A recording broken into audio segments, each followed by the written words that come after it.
삼프로TV 구독자 여러분 안녕하십니까? 홍선혜입니다. 시장이 정말 변동성이 큽니다. 변동성이 큰데 올라갈 때 크게 올라가면 좋은데 또 떨어질 때 크게 떨어지니까 그게 마음이 좀 철렁하는 날도 있습니다. 중심을 좀 잡고 싶은데 중심 잡을 때는 이런 분과 이야기하는 게 딱인 것 같아서 중심 잘 잡아주실 분 또 모셔봤습니다. 이선엽 대표 모시고 이야기 나눠보도록 하겠습니다. 장군님 어서 오세요. 네, 안녕하셨습니까? 네. 예, 장군님께 인사드릴 때는 뭔가 약간 근엄하고 예, 씩씩하게 이렇게 인사를 드려야 될 것 같은데 잘 지내셨죠? 예, 잘 지냈습니다. 네. 예, 저희가 요게 이제 참고로 녹화 방송인데 지금은 화요일입니다. 예, 네. 오늘 오전에 매수 사이드카가 발동이 됐고요. 어제 매도 사이드카가 발동이 됐습니다. 어제 코스피가 5%대 빠졌고 오늘 현재 이 시간 뭐 그걸 그대로 이제 음, 다시 회복하는 모습을 보여주고 있습니다. 변동성이 좀 커요, 대표님. 앞으로도 이럴 가능성이 높겠죠. 아, 왜냐면 이제 오르는 것도 중요한데 오르는 속도가 너무 가팔라요.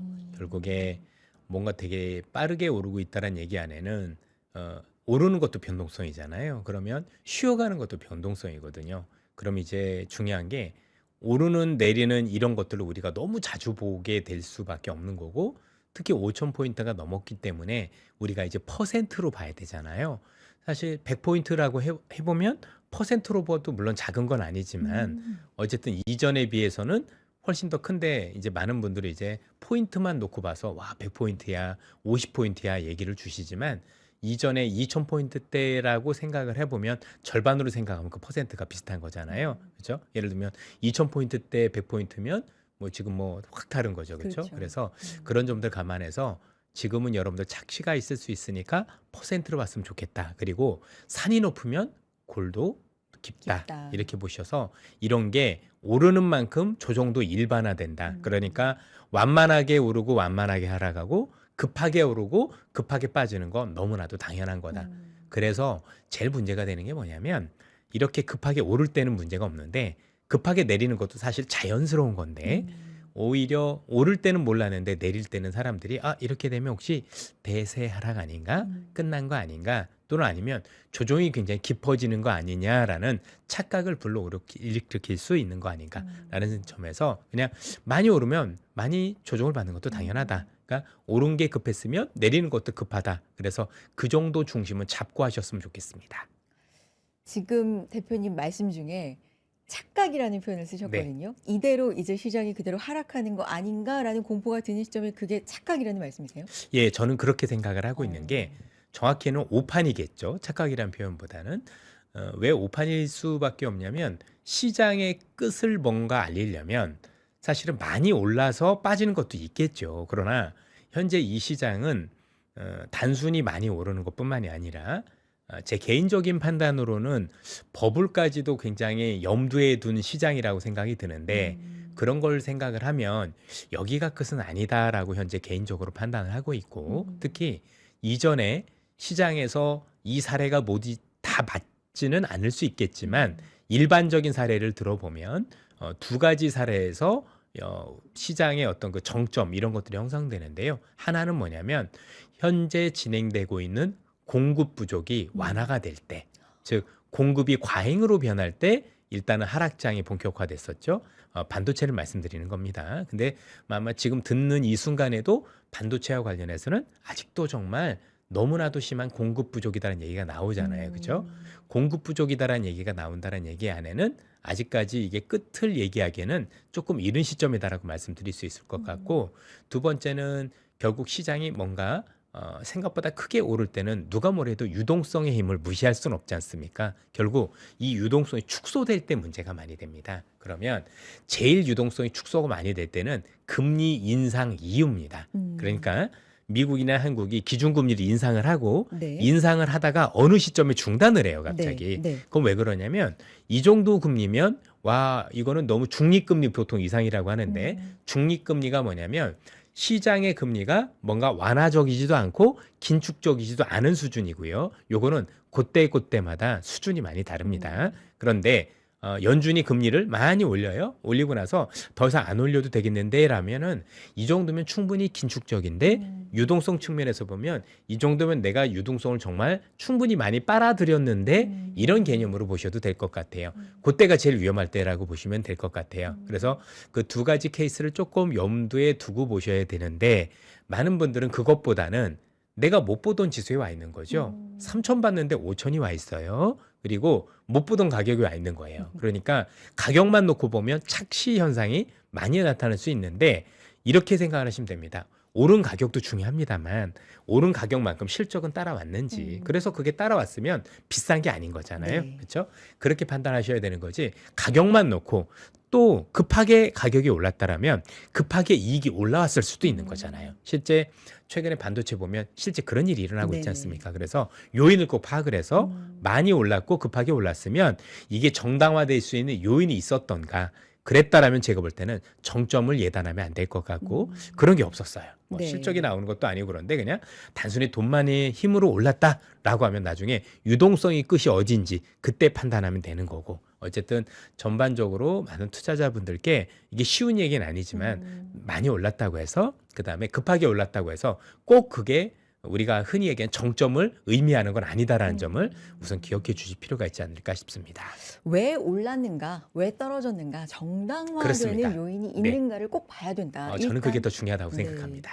근데 기업이니까 제일 중요한 건 이익이 따라왔느냐. 그렇죠. 그게 이제 1순위 그 요인이 되겠는데 말씀하신 것처럼 긴축 표현해 주셨는데 월요일에 우리가 검은 월요일이라고 네. 표현할 만큼 정말 크게 출렁였던 데는 일제히 다 이제 보도가 됐지만 워시 쇼크였잖아요. 예. 케빈 워시라는 인물이 비둘기야? 도대체 매야? 뭐 매둘기야?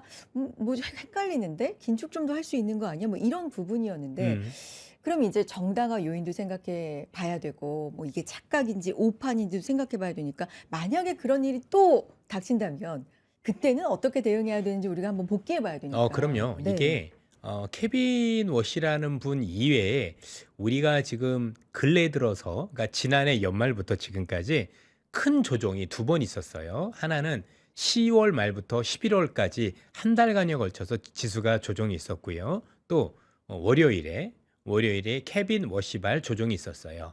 두 가지의 공통점이 딱 하나예요. 네. 금리라는 거예요. 음. 결국에 지난 11월의 조정은 왜 왔었냐면 그 당시에 미국의 연준이죠. 연준의 많은 투자자들의 생각은 뭐였냐면 앞으로도 연준이 더 많은 금리를 내릴 수 있을 거라는 기대가 팽배했고 그 기대가 팽배해 있는 상황에서 돈이 굉장히 크게 비트코인으로 많이 쏠려 있었어요. 그런데 연준이 10월 말에 10월 28일이었던 걸로 기억을 하는데 FOMC를 하고 나서 우리가 우려했던 일이 벌어진 거죠. 안 내릴 수도 있어. 이런 얘기를 네. 했단 말이에요. 그죠? 그러니까 갑자기 금리가 확 튀기 시작을 했고 그러면서 아마 기억하시겠지만 그때 비트코인이 와르르 무너졌고 네. 비트코인이 무너지면서 비트코인을 레버리지로 샀겠죠. 50배, 100배짜리. 근데 그게 무너지고 나니까 청산이. 가지고 있는 포트폴리오에서 어떻게 될까? 증거금이 부족해지고 그 부족한 증거금을 주식을 팔아서 메꿨던 게 그 당시의 일이었다라고 보시면 되겠습니다. 또 주말에 있었던 그러면서 월요일에 있었던 폭락 같은 경우는 역시 비슷한 개념인 건데 이제는 뭐 우리가 생각했던 것처럼 여전히 또 금리 인하에 대한 기대가 한참이었는데 갑자기 시장에서 매파라고 잘못 알려진 워시라는 사람이 들어오니까 와 이거 정말 큰일 났는데 하면서 금과 은 가격이 크게 폭락을 했고 역시 금과 은도 10배에서 100배까지 레버리지가 있었고요.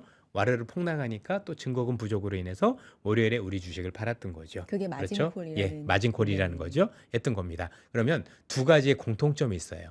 이게 확실히 우리가 이를 통해서 여러 가지를 볼 수 있는 건 뭐냐면 시장에 과잉 유동성이 존재했었구나. 그리고 그 과잉 유동성이 존재했던 이 유동성들이 궁극적으로 특정 자산의 쏠림을 만들었고 이 쏠림을 만들었던 이 자산들이 금리와 관련해서 금리가 바뀌어지는 변수가 나왔었을 때 그러니까 과도하게 우리가 더 내린다라고 생각하는데 그런 기대가 어그러졌었을 때마다 시장에 큰 조정을 불러오는구나라는 걸 우리는 목도할 수 있었다라고 보시면 되겠습니다. 그러면 앞으로도 이런 일이 벌어질 건데 결국엔 시장에서 뭔가 내려가던 금리를 또는 인하할 거라고 우리가 예상하는 금리가 방향이 바뀔 때 우리는 또다시 긴장을 해야 되지 않을까. 그리고 그런 요인이 많은 투자자분들께서 많이 오른 것만큼이나 주의해서 봐야 될 사항이라고 생각을 합니다. 당연히 이게 되게 웃긴 게 뭐냐면 이런 얘기를 드리면 어떤 게 문제가 되냐면 경기가 좋아지는 게 문제가 되는 거예요. 보세요.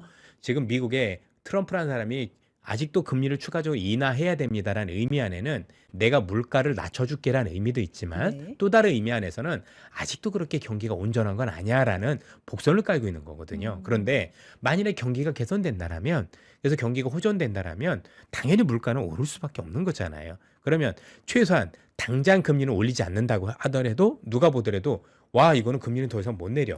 그리고 어느 시점에는 금리를 올릴 수 있어. 이런 생각이 들면은요. 그렇죠. 내려가던 국채 금리가 반대로 치솟아요. 그렇죠? 그러면 치솟으면 또 뭔가 그 당시에 과도하게 쏠렸던 자산이 무너지면서 사실 주식 시장에 또 다른 마진콜을 촉발할 수도 있지 않을까요? 그렇죠? 이런 대비가 가능한 것 같아요. 그래서 아마 언제가 될지 우리가 조정을 딱 뭐 요즘 뭐 3월 얘기하시는 분도 있고 4월 얘기하시는 분도 있고 되게 많습니다만 그분들의 그게 맞다 틀렸다 이럴 건 아닌 거고 한 가지 분명한 건 요인은 똑같다. 요인은 똑같다.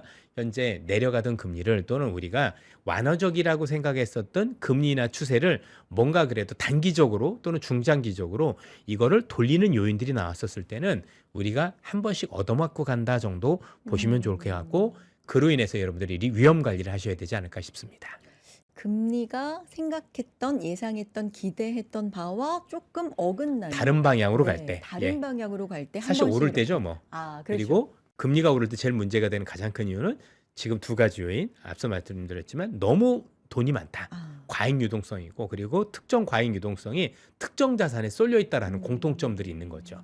그렇죠? 그게 가을에는 비트코인 쪽으로 주로 지난해 지난해. 있었고 이번에는 이번에는 금과 은이었고 그게 촉발해서 투자자분들이 그러니까 꼭 그걸 명심해 두세요. 네. 야 요즘 뭐가 좀 특정 자산이 많이 오르고 있대. 누가 봐도 최근에 금과 은이 너무 올랐다라고 막 그렇죠. 시장에서 나왔었잖아요. 그런 거 나왔었을 때가 뭔가 일단은 약간의 경계 요인이 되긴 해요. 네, 주식보다도. 그 다음 요인이 제가 볼 땐 국채가 될 것 같아요. 그래서 향후에 뭐 이제 케빈 워시가 되든 어떤 분이 되시든 어쨌든 간에 한 번 또 국채로 쏠림이 있을 때가 있을 것 같은데 나중에 그때는 또 그게 문제가 되지 않을까. 왜냐하면 최근에 요즘 미국에 있는 헤지펀드들이 미국의 국채와 관련된 매수를 원래 헤지펀드는 국채를 매수 안 하거든요. 근데 전체 거래량의 10%까지 늘어날 정도로 갑자기 헤지펀드들의 매수가 되게 그건 많아졌고요. 어떤 사인이에요? 변동성이 커지는 사인이에요. 왜냐하면 헤지펀드가 들어왔다는 의미 안에는 단순히 매수 주체로 해서 역할을 하는 게 아니라 이 친구들이 50배, 100배 레버리지를 쓰는 친구들이라 그래요. 예, 그게 좀 달라요. 이전에는 미국의 국채라는 건 미국의 주요 은행들이 많이 가지고 있었어요. 근데 미국에 있는 은행들 그 친구들은 레버리지를 그렇게 과도하게 쓰진 않거든요. 써봤자 한 서너 배 아니면 5배 왔다 갔다 하는데 그것도 적은 건 아니죠. 그런데 헤지펀드들은 50배, 100배 쓰는 경우가 비일비재하거든요. 그러니까 시장이 무너졌을 때 아니면 또 방향이 바뀌었을 때 그 파괴력이 굉장히 크게 올 수밖에 없는 겁니다. 다음으로는 국채 쪽을 조금 예, 한번 주시해 그 다음 볼까요? 타겟은 저는 국채라고 보고 있고요. 네. 어쨌든 특정 자산을 한 번씩 쏠리는데 이번에는 미국의 국채가 조금 더 국채 금리가 좀 과도하게 내려간다라고 생각을 하면 그게 또 이제 많이 몰릴 거 아니에요. 그죠? 많이 몰렸었을 때 이제 주의해서 봐야 되는 지표들이 나오겠죠. 그러면 만약에 이번에 국채발이면 금과 은, 비트코인보다는 파괴력이 좀 더 큽니다. 예, 그게 조금 문제예요. 그래서 이번에도 금과 은도 있었고 우리가 알고 있었던 비트코인도 있었지만 요거는 비교할 수 없을 정도로 조금 얻어맞는 강도가 조금 더 있다. 물론 추세 요인은 아니다라고 네. 보여지지만 그런 점들은 우리가 뭐 한 번은 주의 깊게 봐야 되지 않을까. 물론 이제 저희들이 지속적으로 나와서 그런 요인들이 있을 때 조금 워닝 이런 사인, 그러니까 경고 사인을 드릴 수도 있겠지만 지금 방송 특정해서 나오는 게 아니다 보니 그죠? 그런 아쉬움은 좀 있습니다. 자주 예. 모셔야 되겠네요. 아이고, 자주 모시고 제가 싶네요. 바빠서. 맞아요. 네. 너무 모시기가 힘듭니다. 오늘 이렇게 귀한 시간 내주셨으니까 케빈 워시 얘기 뭐 많이 들으셨을 테지만 제가 또 질문을 드리고 싶은 네. 이유가 대표님이 그 말씀 중에 매파라고 잘못 알려진이라는 네. 말씀 네. 해주셨거든요. 비둘기예요, 그러면? 비둘기도 아니고 네. 매도 아닙니다. 그럼 뭐예요? 이게 정확하게 이해할 필요가 있는 게 연준 의장이 어떤 성향을 가지고 왔느냐가 되게 중요하잖아요. 여기서 두 부류로 갈려요. 물론 100% 일반화할 수는 없습니다만 한 부류는 뭐냐면 경제학자인 경우예요. 대부분의 연준 의장은 경제학자인 경우가 많고 경제학을 통해서 박사 학위를 받은 글로벌 석학인 경우들이 되게 많죠. 존경받는 이분들은요 성향이 또렷해요. 맵하면 진짜 끝까지 맵하고 비둘기파면 계속 비둘기파예요. 경제학으로 뭔가 내가 그걸 박사학위 받은 분들은 모든 위기나 모든 것들을 당신께서 배우신 걸로 해결하려는 그런 생각들을 많이 가지고 있어요. 제가 학창 시절에 얼마나 재밌는 경험을 했냐면 네. 제가 학창 시절에 이제 공부를 하면서 네. 다른 대학교 교수님을 모셔서 초빙을 한 적이 있어요. 그러니까 연세대 오. 교수를 모셔가지고 했는데 그분이 시카고 학파 교수셨거든요. 시카고 학파. 예, 그러니까 아. 시카고 대학을 나오신 거죠. 네네네. 거기서 박사학위를 받으신 분이었는데 기승전결 시카고 학파 쪽으로 해결을 해야 되는 거예요. 저는 저를 좋아하셨던 아니면 제가 잘 모셨던 제가 다녔던 모교 교수님은 케인즈 학파가 많으셨거든요. 이분들은 오로지 또 케인즈 학파 쪽으로 아, 그렇군요. 해결해야 돼. 되게 특특해요. 어. 물론 이제 요즘은 그렇지 않은 분들도 많이 있으시겠지만 그렇거든요. 그래서 어떻게 일단은 보면 예. 약간은 유연하지 못하네요. 그렇죠. 유연하지 못한 거죠. 네네. 예. 그래서 뭐 전체적으로 놓고 보면 경제학자 출신 분들은 그분들의 성향이 있으면 그대로 가는 경우가 많은데 아. 두 번째 부류는 정치인이 연준 의장에 앉혀 있을 때예요. 아. 그거는 우리가 흔히 얘기하는 결정을 할 때는 우리가 알고 있는 소신의 정책과 관련된 결정이 아니라 정치적 결정을 하게 되는데 그거는 매파가 조금 더 유리할 땐 매파적으로 그다음에 또 비둘기파가 유리할 땐 비둘기파적으로 가는 게 그분들의 속성이라고 보시면 되겠습니다. 예를 들면 제롬 파월 의장 같은 경우도 사실은 경제학 출신이 아니죠.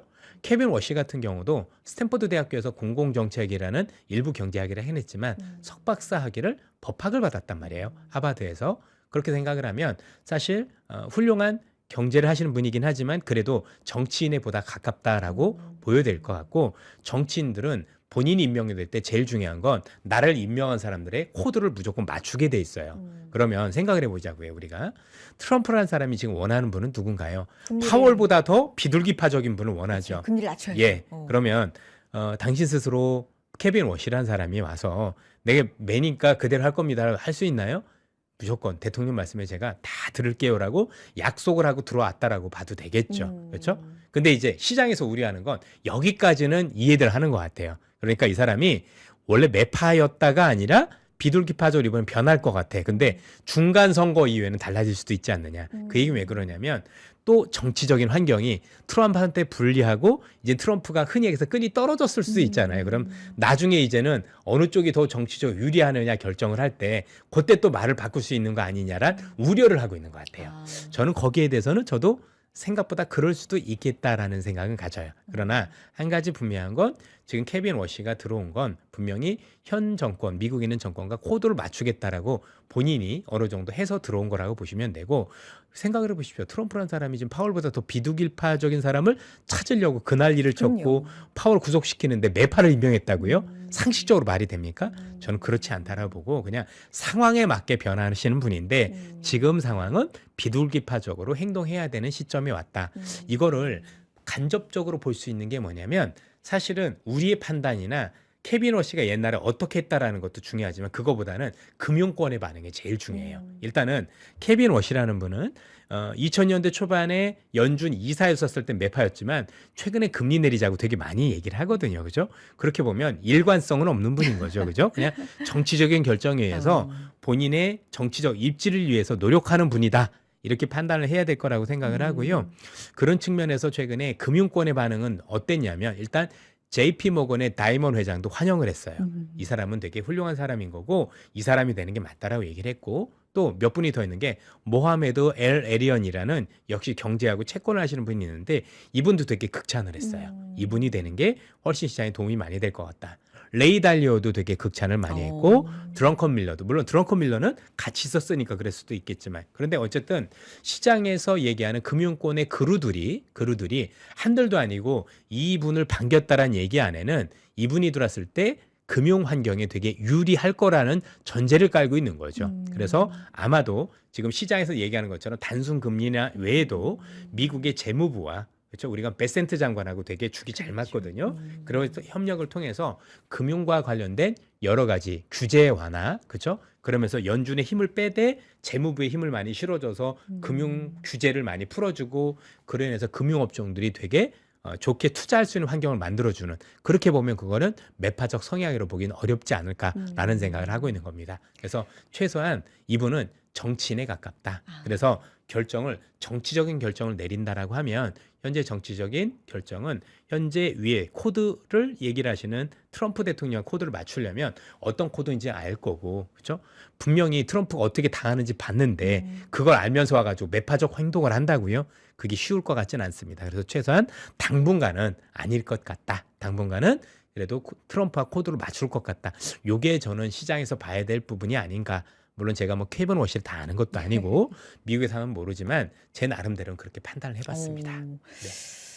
어떻게 보면 정치적이다? 어떻게 보면 좀 유연하다? 뭐 이런 거. 정치적이에요. 예. 제가 다른 건 네. 몰라도 저도 경제학을 전공을 하면서 연준 의장들 공부를 엄청 해봤어요. 그래서 저는 연준 의장이 바뀌면 제일 먼저 그분이 뭘로 박사학위를 받았나 학위기부터 뒤져봐요. 어, 논문 다 읽어본단 말이에요. 네네. 근데 신기하게도 거기서 벗어나질 않아요. 아, 예. 왜냐면 당신께서 평생 쌓아오셨던 업적이잖아요. 그렇군요. 그 안에서 뭔가 해결하려고 하는데 케빈 워시는 법학자잖아요. 그렇죠? 그러기는 정치인인 거예요. 정치인이면 정치에 맞게끔 움직이는 좋게 얘기하면 유연성이 있다. 이렇게 말씀드리고 싶습니다. 요 얘기를 마지막으로 케빈 워시 얘기는 정말 네. 마무리 지을게요. 근데 왜 자꾸 말씀을 드리냐면 그 청문회 일정 왜냐하면 우리가 지금 케빈 네. 워시가 어떤 사람이야 이렇게 시장에서 궁금해할 정도로 여파가 있었기 때문에 그의 입을 통해서 듣고 싶잖아요. 그래서 청문회 일정을 막 이제 네. 예상을 하는데 2월 말 3월 초 이렇더라고요. 그러면 거기에서도 대표님 뉘앙스에 따르면 조금은 시장에 왜냐하면 이 자리를 일단 맡아야 되니까 통과가 돼야 되니까 시장에 좀 유리하게 할 가능성이 있는 건가요? 그렇다라고 생각을 해야 되는 게 어, 시장의 우려가 뭔지 케빈 워시 너무 잘 알잖아요. 네. 근데 우려를 아는데 우려대로 하면 임명이 되겠습니까? 아, 자, 본인이 하고 싶어 했고 임명이 되고 싶으면 본인이 임명되는데 유리한 쪽으로 하겠죠.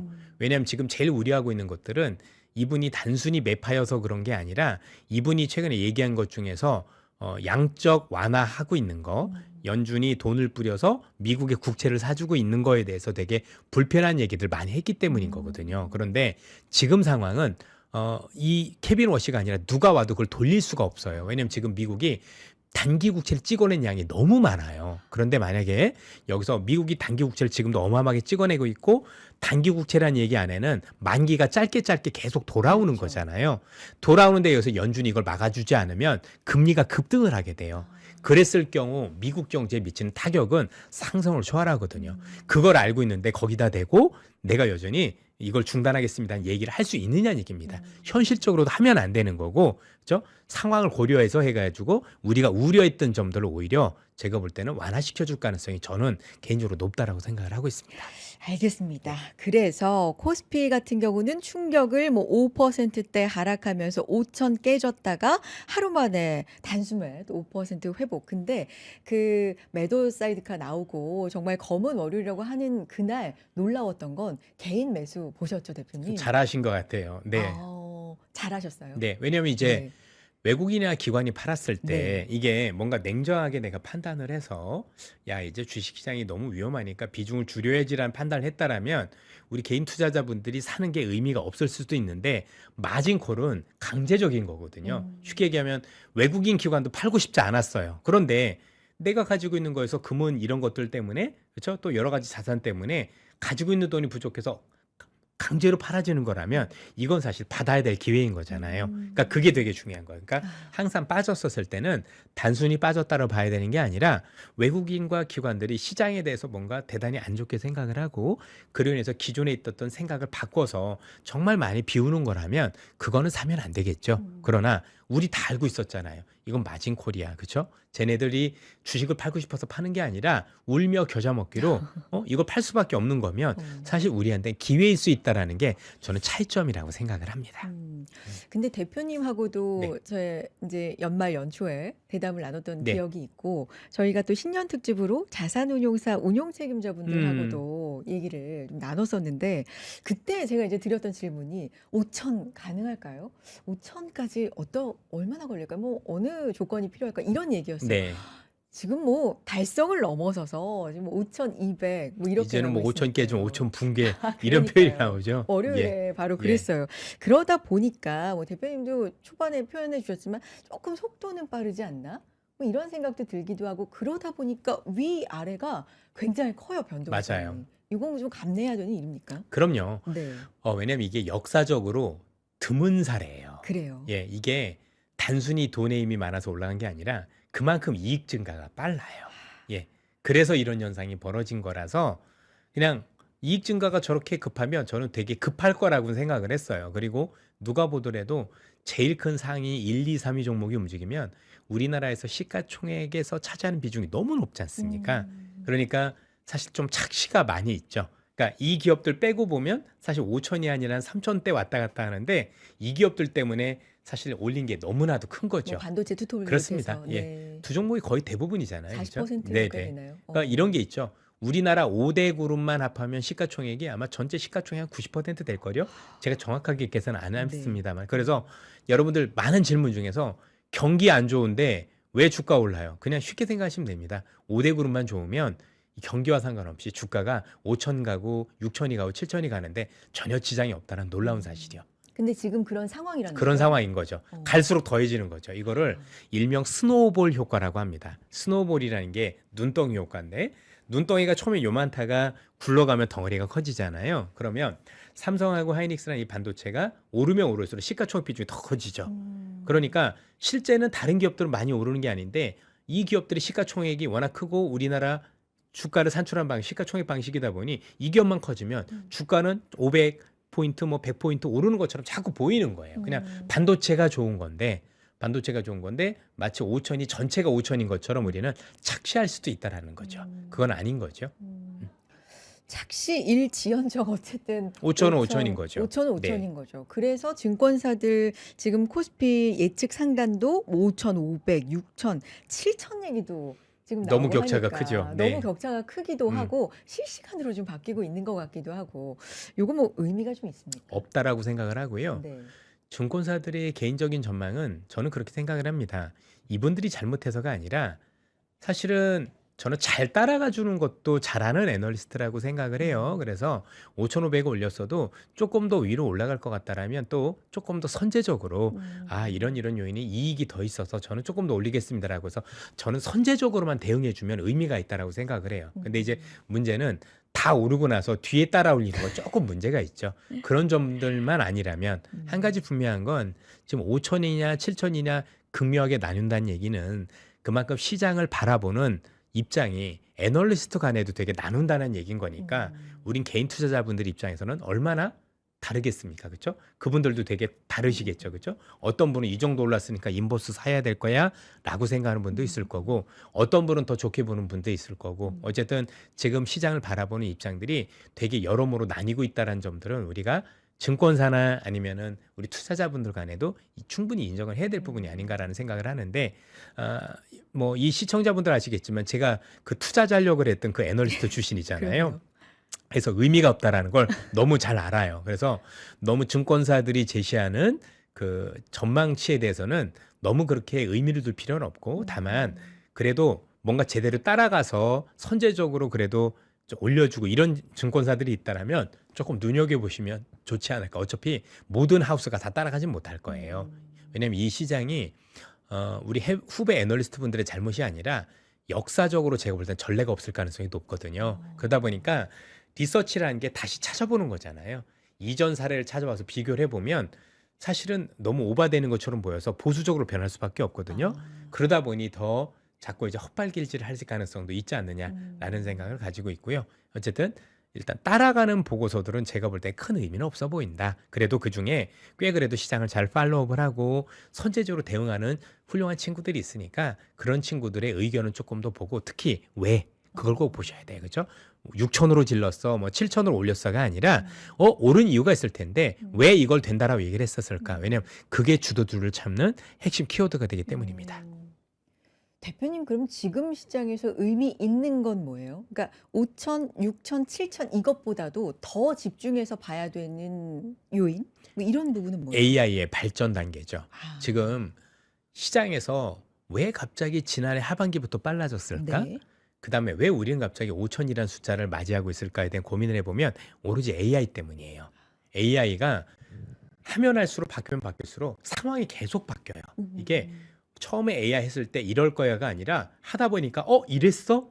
이랬어라는 게 너무 자주 나오고 있고 그때마다 새로운 주도주들이 계속 태어나고 있는 거예요. 대표적인 게 지난해 초반까지만 해도 시장이 추론이 아니라 학습을 하는 시장이었었죠. AI가 학습을 하는 시장이었고 학습할 때는 엔비디아의 GPU가 훨씬 더 많이 필요했었어요. 네. 그래서 그건 우리가 알고 있었고 그리고 그 HBM이라는 게 그 학습할 때 되게 많이 필요했고 네. 이런 거였었는데 지난해 중반부터 갑자기 추론 시장이 열렸죠. 아. 추론이라 하면 우리가 이제 AI한테 묻고 대답할 때 네. 정말 좋은 대답을 해주는 걸 우리가 보통 추론의 과정이라고 하잖아요. 이걸 했더니 우리가 생각지도 못했던 천문학적인 반도체, 특히 D램이나 낸드 플래시 수요가 갑자기 필요해진 거예요. 그리고 이렇게 필요해진 건 구글도 엔비디아도 아니면 메타도 아무도 몰랐어요. 근데 이게 갑자기라고 표현해 주신 게 너무 네. 와닿아요. 네. 이게 갑자기 그렇게 된 것 그럼요. 같아요. 왜냐면 그래도 네. 삼성전자 정도면 이게 미리 알았다라면 저 가격에 가 있을지도 그러니까요. 않을 거잖아요. 네. 그죠? 근데 갑자기 이런 거예요. 갑자기 이런 일이 자주 일어나고 있어요. 그래서 그때부터 그러면 왜냐면 그 당시에 이런 것들을 미리 사람들이 알고 있었고 엔지니어들이 알고 있었다라면 반도체 가격이 그렇게 떨어지지도 않았겠죠. 그렇죠? 그리고 갑자기란 표현이 왜 나온 거냐면 그러다 보니까 반도체 가격이 갑자기 10배까지 오를 수 있겠죠. 평균 5배 올랐어요. 평균 5배고 그렇죠? 우리가 알고 있는 현재 반도체 고정 가격도 좀 어마무시하게 오르고 있잖아요. 이건 역사상 전례가 없어요. 말도 안 되게 원래 1년에 2배 올라도 많이 오를까 말까 그게 빅사이클이라고 하는데 이거는 슈퍼, 울트라. 우리 옛날에 초등학교 때 얘기를 하면 하늘만큼 땅만큼 이런 거예요. 진짜로. 이건 정말 말이 안 돼요. 말이 안 될 정도 이례적이 일어났다는 얘기는 뭐냐면 갑자기 천문학적인 반도체 수요가 생기는 현상이 일어난 거예요. 그렇죠? 그래서 그 수요 때문에 우리나라 반도체 가격이 급등을 했고 그래서 이익률이 주면서 5천까지 오른 거거든요. 그러니까 갑자기 지난해 초반에 5천을 예상했던 사람들은 그건 그분이 맞은 게 아니라 그건 우연이었던 거지 알고 한 건 아니에요. 그러니까 여러분들께서도 우리 반도체 애널들이나 저희들도 야, 너 지난해 초반만 해도 반도체 안 좋게 봤었잖아. 그렇죠? 근데 왜 지금 좋게 얘기해? 그렇게 생각하시면 안 된다라는 거죠.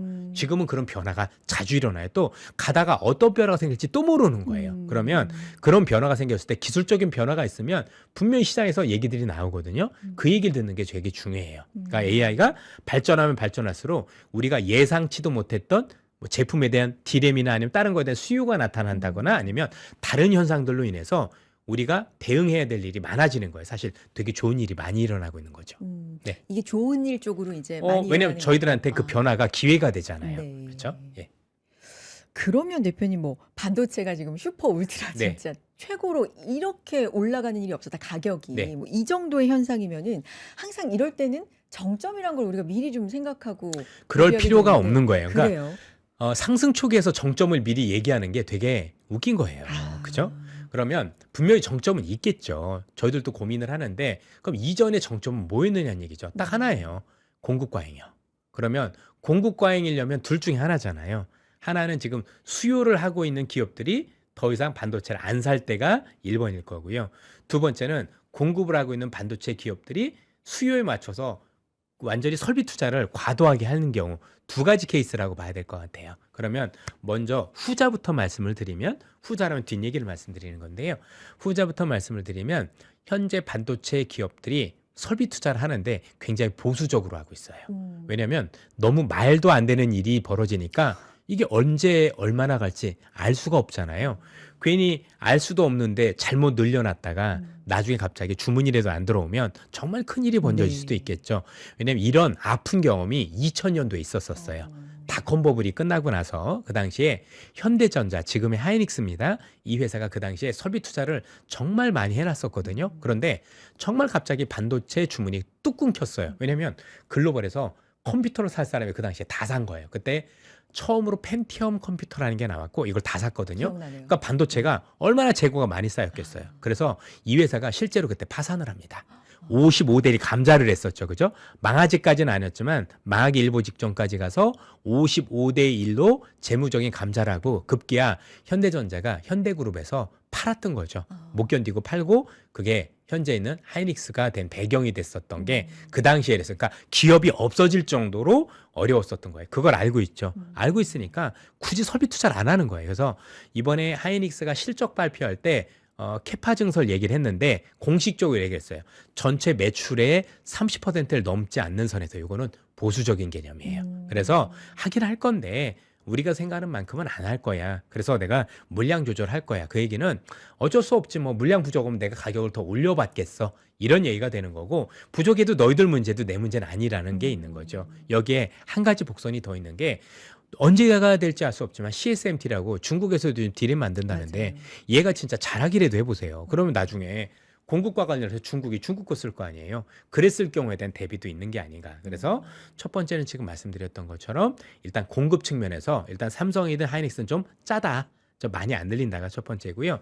두 번째는 수요 측면에서 현재 수요를 하고 있는 빅테크 기업들이 언제까지 수요를 할지 아무도 알 수 없습니다. 그런데 최소한 올해만큼은 줄일 가능성이 매우 낮아 보여요. 왜냐하면 반도체를 더 공급하면 공급할수록 성능이 좋아지는 게 보이기 때문이에요. 이게 통상적으로 반도체를 덜 쓰려면 야 아무리 반도체를 더 많이 써도 AI에 대한 성능이 낮아지는 것 같지를 않아. 뭐 그런다던가 그렇죠? 아니면 나는 이제 더 이상 돈이 없어서 투자를 못 하겠어. 이런 거여야 되는데 시나리오죠. 예, 네. 시나리오죠. 네. 그런데 지금 미국에 있는 대부분의 빅테크 기업들은 어떤 방식으로든지 내가 돈을 구해서 투자하겠다는 의지를 분명히 보여줬고 두 번째는 앞서 말씀드린 것처럼 현재 반도체만 더 그러니까 쉽게 얘기하면 컴퓨팅 파워죠. 이런 것들을 더 증가를 시켰었을 때 정말 누가 보더라도 훨씬 더 성능이 좋아지는 걸 봤단 말이에요. 그죠? 그러니까 지금 당장 어떻게 중단할 수 있는 방법은 못 찾고 있는 것 같다. 그러니까 나중에 문제가 되겠죠. 그럼 마지막 걸림돌이 있어요. 일론 머스크가 얘기한 건데 어떤 게 있냐면 나중에 이런 겁니다. 야, 나중에 실제 문제가 될 수 있는 게 전력이 부족해서 아무리 반도체가 많아도 이걸 돌릴 만한 전력이 없다라면 반도체를 구할 수가 없잖아요. 근데 전력은 하루아침에 구할 수가 없잖아요. 그렇죠. 반도체는 매일매일 찍어내면 되지만 전력은 뭐 원자력 발전소를 짓는다 몇 년이 걸리고 그러니까 혹시 전력이 부족해서 이 기업들이 반도체 구매를 중단할 수도 있다는 우려가 있다라고 일론 머스크가 얘기했거든요. 아마 그때가 되면 대신에 그때는 시장이 빠지기보다는 종목이 바뀌겠죠. 와 반도체는 있는데 전력이 없어서 못한다고? 그럼 전력이 더 갑이네. 갑오브 갑이네. 그럼 이쪽으로 가자. 우르르 몰려가겠죠. 그래서 뭔가 주도주가 바뀌는 그런 흐름이라고 보시면 되겠습니다. 하지만 아직은 예. 그것까지 생각하기에는 그 시점은 아니다라고 아니다. 생각합니다. 네. 자, 그러면 반도체 얘기 조금만 더 이어서 가면 아무래도 이 시장을 이렇게 끌어올린 주도주 자체가 반도체다 보니까 게다가 이제 보통 1월에 주도주가 뭐였는지 보면 한 해가 보인다라는 예. 얘기들도 하긴 하잖아요. 1월에 보면 반도체 계속 좋았고 로봇의 힘을 입어서 뭐 현대차도 괜찮았었고 뭐 이런 부분들 우주항공도 좀 괜찮았었던 것 같고 주도주 뭐 한 해를 좀 점쳐본다면 어떻게 볼 수 있을까요? 사실 지금 거기서 벗어난다라고 보기는 어렵죠. 그래요. 그래서 어려운 시장이에요. 대부분 초강세장의 특징이 뭐냐면 주도주라는 걸 투자자분들이 모르지 않으세요. 다 알아요. 근데 왜 못 사냐면 비싼 거예요. 너무 많이 오르지 않았나? 뭐 지금 말씀 주신 업종들 보면 그래 뭐 지금 시장에서 반도체 좋아하고 뭐 우주 좋아하고 뭐 로봇 좋아하고 다 알죠. 그렇죠? 그리고 그 종목들이 뭔지도 충분히 아세요. 그리고 나서 살려고 봤더니 가격이 어마무시하게 올라 있는 거죠. 각도 보면 그러니까 그분들이 막히는 건 어떤 걸 살지 모르는 게 아니라 어떤 걸 살지는 알아야 되는데 가격에 막히는 거예요. 내가 굳이 이 가격에 이걸 해야 돼? 그래서 대부분 어떻게 투자를 하시냐? 차선책을 찾게 돼요. 이거 말고 다른 게 뭐가 없을까? 다른 게 뭔가 없을까? 그런데 주도주는 역시 주도주예요. 주도라는 게 단순히 많이 올랐다가 아니라 이 시대의 흐름이에요. 그냥 현재 오르고 있는 주식시장은 주식이 오른다가 아니라 AI라는 새로운 산업이 태어나고 있는 거를 반영하고 있는 거예요. 그러면 여기에 저는 충실해야 된다고 생각을 해요. 그렇죠? 그러니까 주식을 단순히 가격만 보고 차트만 보고 아니면 오른 것만 보고 할 게 아니라 왜 이게 이렇게 오르지? 그럼 왜 그렇게 오를까? 지금 말씀 주신 그 모든 것들이 다 AI의 연장선상인 거잖아요. 그렇죠? AI를 성능을 좋게 하려면 반도체라는 게 필요한 거고 AI를 통해서 만들 수 있는 비즈니스 모델이 그렇죠. 로봇인 거고 또 AI를 돌려야 하다 보니 전력 센터가 필요한데 지상에서 하면 너무 비싸니 우주로 가게서 하겠다라는 발상이 있는 거고 네. 결국 AI를 돌리기 위한 전력 센터가 지금 우주인 거예요. 그러네요. 예. 말씀드리고 보니까 다 실제로 AI 그래요. 관련된 거 왜? 말씀드리네요. 왜냐면 이제 앞으로 볼 때 반도체보다 더 비싼 게 전력이거든요. 음. 근데 여기서 전력을 하려고 그랬더니 짓는 것도 어렵고 냉각도 비싼데 아니 우주에 올리면 태양광이라는 공짜 에너지를 지구에 있는 것보다 5배를 쓸 수 있고 거기가 마이너스 230도니까 냉각도 필요 없고 그러다 보니까 올리라고 하는 거거든요. 그러니까 잘 보면 그냥 우주다, AI다, 뭐 로봇이다, 반도체다 얘기를 하지만 같은 거예요. 같은 건데 이거를 AI가 시장에 제대로 자리 잡기 위해서 필요한 여러 요건들이 있는 거죠. 그 산업들이 사실은 주도주 역할을 하고 있는 거지 다른 게 아니다라는 거죠. 그런 측면에서 그냥 편안하게 여러분들께서 주식시장을 볼 때 제일 중요한 건 그거예요. 뭐가 세상을 바꾸고 있을까? 그렇죠? 어떤 게 세상을 바꾸고 있을까? 예를 들면 99년에는 인터넷이라는 게 세상을 바꾼 거죠. 역사상 처음으로 우리가 컴퓨터로 서로 통신할 수 있는 것 수단이 생긴 거죠. 제대로. 그래서 됐었던 거고요. 그렇죠? 2006, 7년도에는 중국이라는 국가가 산업화하면서 세상을 바꿨던 거고요. 또 2010년대 중후반에는 중국이 소비라는 걸 통해서 세상을 바꿨던 거죠. 여러분들 중국이라는 국가가 소비를 하면서 우리나라 백화점도 싹 쓸고 가고 명품점에서 명품 이거 내가 다 줘. 기억나십니까? 네네네네. 우리나라 화장품 20배씩 올라댔고 그런 변화예요. 그러니까 중요한 건 5천이 중요한 게 아니라 지금 시장을 움직이는 힘이 뭐야? 이 힘 중에서도 어떤 세상의 변화가 있길래 이런 기업들이 주도주라고 하지? 이게 공통분모가 있을 거란 말이에요. 그건 AI의 발전인 거고 AI가 우리 생활 속으로 이제는 들어오기 시작을 한 거예요. 그리고 그게 여러 가지 측면에서 투자 측면에서 비즈니스 모델 측면에서 아니면 그거를 성능을 내야 되는 전력 측면에서 여러 가지 확산이 되고 있는 거지 이게 그걸 벗어나는 개념은 아니다라고 보시면 됩니다. 가격을 말씀해 주셨는데 그러니까 망설이게 되는 게 가격이 너무 올랐다. 그 가격은 이제 주가를 말씀을 하신 거예요. 그러면 이익하고 이렇게 계산해 봤을 때 밸류를 계산해 보면 네. 그거는 또 다른 얘기가 될 수 있는 지금까지 건가요? 놓고 보면 네. 기업별로 다른 것 같아요. 네. 우선 5천을 만들었던 주역들은 여전히 가격이 싸요. 예, 큰 기업들은 싼데 일부 기업들 같은 경우 지금 로봇도 말씀 주셨고 아니면 몇몇 종목들 네. 말씀 주셨지만 그런 기업들 같은 경우는 싸진 않죠. 확실히 실적이 나오지 않는데 올랐으니 일부 버블이 끼어 있다라고 보는 게 적당해 보여요. 그렇죠? 그러니까 하나는 투자와 관련해서 실적을 본 거고 하나는 와 AI가 되면 이런 게 클 수 있는 드림을 반영하기 시작한 거예요. 꿈을 반영하기 시작한 거예요. 그런 측면에서 지금은 실적주도 있고 그렇지 않은 기업들도 있다. 그러나 전체 시장을 놓고 보면 사실 고평가는 아니에요. 전체 5천이라는 숫자는 우리나라가 올해 품게 될 이 이익의 규모에 비해서는 그렇게 비싸다라고 얘기하기는 어렵다. 이렇게 볼 수가 있겠습니다. 그럼 제일 좋은 건 실적주와 드림주를 조금 적당히 갖고 있는 걸까요? 그런 게 낫겠죠. 그러니까 어. 이거는 사람의 저는 성향이라고 생각을 하는데요. 만약에 나는 좀 보수적이다. 그리고 가치주를 좋아한다라고 하면 실적주 중심으로 포트폴리오를 꾸미시는 게 맞다라고 보여지고 그래도 주식이라는 게 항상 실적주만 있는 건 아니잖아요. 성장주라는 것도 있을 텐데 성향 차이예요. 그런 쪽을 좋아하시는 분들은 그쪽에 조금 비중을 좀 더 높이시는 게 포트폴리오의 방법일 수 있다라고 생각을 합니다. 그건 개인적인 성향의 차이인 거니까 앞서도 말씀드렸지만 성장주들은 아직까지는 실적이 가미되지 않고 있다는 점들은 충분히 인지를 하면서 보셔야 될 필요가 있는 것 같습니다. 하지만 전체적으로 5천이라는 숫자를 보면 아직 비싼 밸류 숫자는 전체 밸류에이션은 아니다. 비싼 편은 아닙니다. 대표님 최근에 이제 국민연금이 국내 주식 비중 네. 상향하고 해외 투자 비중을 조금 줄이면서 이제 국내 쪽으로 조금 더 투자를 하겠다. 뭐 퇴직연금 기금화 이슈도 있는 상황이고 사실 코스피 전반적으로 이제 반도체가 돈을 이제 유례 없이 잘 번다. 네, 이것도 네. 물론 중심에 있지만 정책적인 것도 한 몫을 또 한 것 같은데. 지금 만약에 국민연금이 그렇게 비중을 늘리면 네. 실제 더 살 수 있는 건 아니고요. 사 놓은 거 이득이 난 거를 팔지 않을 겁니다. 아마 그렇게 많이 왜냐면 이제 연기금이라는 거는 자산 배분이라는 게 있어요. 보통 전략적 자산 배분이 있고 전술적 자산 배분이 있는데 전략적 자산 배분은 몇 년에 한 번씩 건드리는 거예요. 이거는 건들면 안 되는 거예요. 거의 우리로 얘기하면 뭐 무슨 규칙 같은 거예요. 왜냐면 제가 음. 기금을 운영해 봤잖아요. 그래서 제가 기금할 때 전략적 자산 배분을 직접 해봤던 사람으로서 아. 사실 요거는 여의도에서도 경험해 본 분이 많지 않거든요. 귀한 얘기네요. 제가 OCIO 센터장이라는 게 그게 외부 위탁 운영할 때 그게 기금 운영하는 거였었잖아요. 어. 그러면 그 기금 운영할 때는 어떤 룰이 있냐면 예를 들면 한국 주식은 뭐 예를 들어서 전체 자산 중에서 10%를 가져간다라고 하면 10%를 계속 가져가야 돼요. 그런데 한국 주식이 지난해처럼 너무 좋으면 얘가 너무 올라서 10이 아니라 13%까지 됐을 경우 있죠. 네네. 그럼 3%만큼 쳐내는 거예요.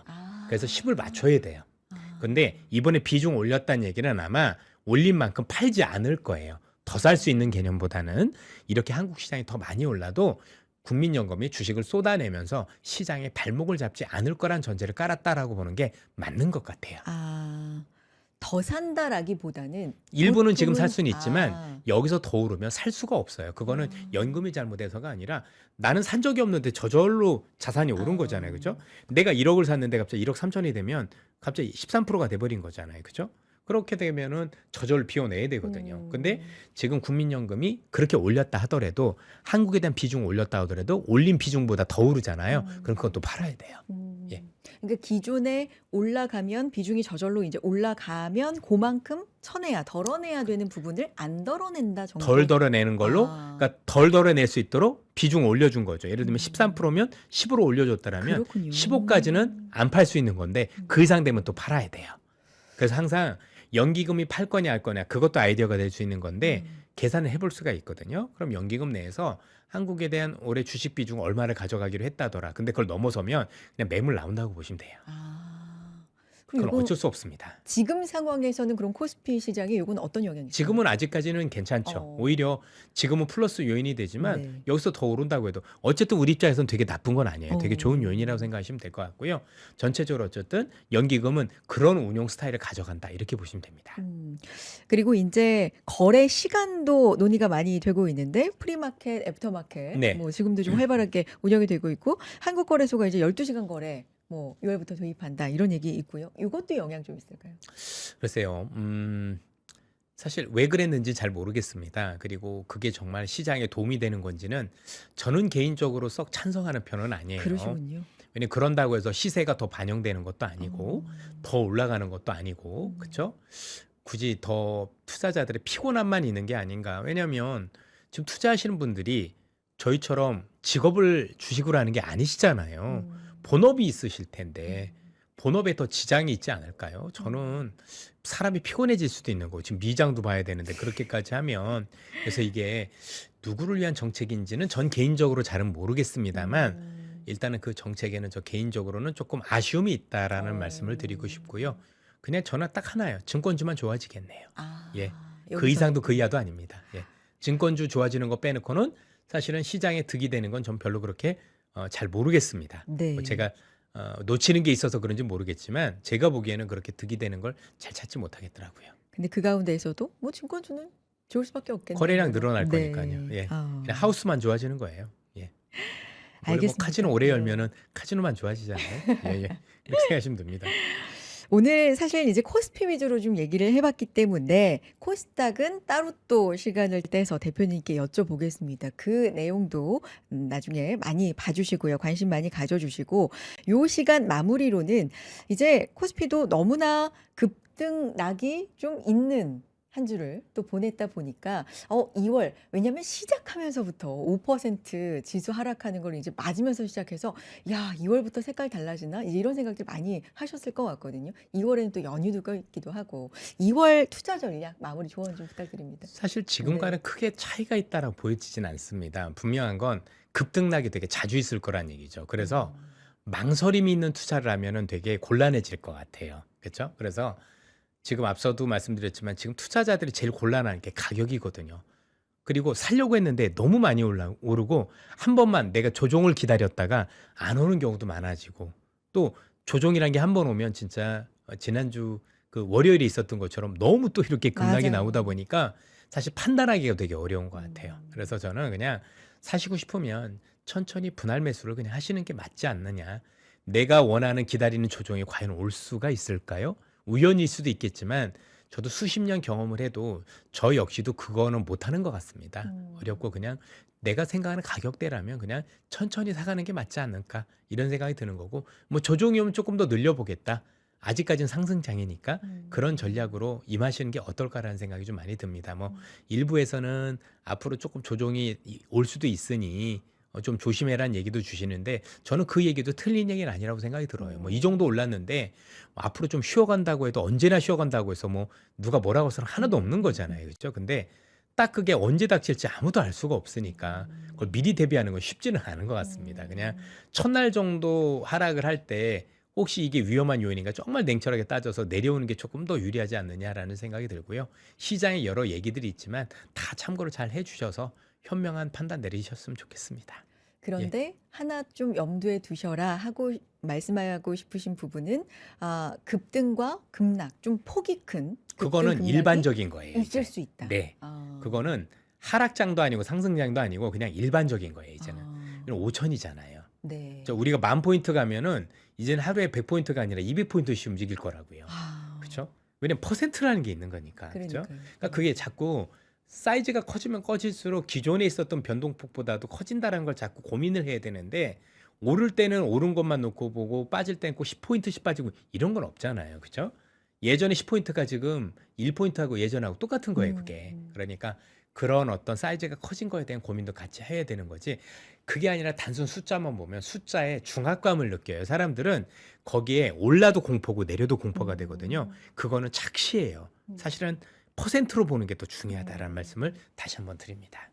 5천 간지 아직 얼마 안 돼서 적응이 좀 필요한 것 그렇죠. 같아요. 예. 네.